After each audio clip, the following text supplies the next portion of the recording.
In art class, Mrs. Gallagher asked us to draw the sun. I picked up a red crayon and dragged it across the heavy paper. Just one stroke. Suddenly, the entire class turned to look at me in terrifying unison. The warm smile on Mrs. Gallagher's face died. "Valerie," she asked, her voice tight, "why are you drawing the sun red?" I froze. "Isn't the sun always red?" The moment the words left my mouth, the classroom plunged into a suffocating silence. 30 pairs of eyes locked onto me, heavy with a creeping dread. Up until that afternoon, I had considered myself normal. The sun is red. The grass is green. These were absolute truths. But the way my classmates looked at me, you'd think I had just confessed to a brutal crime. Mrs. Gallagher slid my drawing out from under my hands, her fingers trembling. On the paper sat a raw crimson arch. "Valerie, what color do you see when you look at it?" Instinctively, I glanced out the window. The sun hung heavy in the sky, glowing like iron left along in a forge. Deep, undeniable red. Under the desk, Rowan kicked me, hard. He didn't make a sound, but his lips formed one word: green. The pain snapped me out of my daze. I swallowed the truth sitting on my tongue. Green.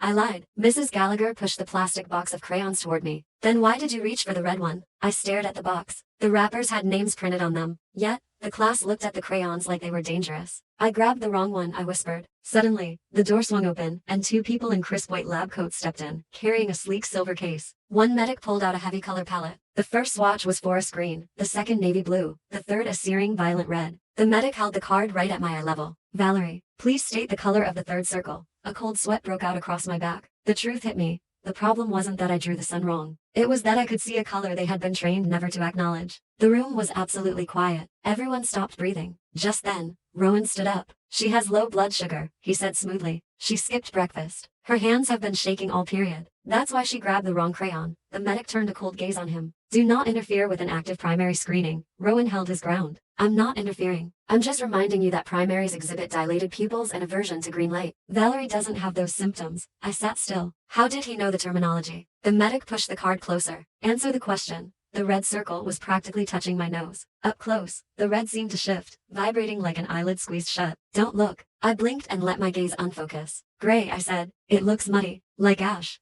The medic slowly lowered the card. "Status, observation pending." I heard the collective exhale from the classroom. Before leaving, they slapped a neon green sticker on my ID, suspected primary. When the bell rang, nobody moved. Only then did the whispers start. "Did she really draw the band hue?" As Rowan walked past, he dropped a sentence. "Don't go home tonight." I didn't listen. On the walk home, I really looked at my city. Every billboard depicted the sun as green, a hospital banner red, "Protect Viridian Vision." A PSA on the bus showed a girl picking up a red balloon, then dark liquid dripping from her eyes. These things had always been there, like a smudge on glasses. My brain had been ironing out the absurdity to make it livable.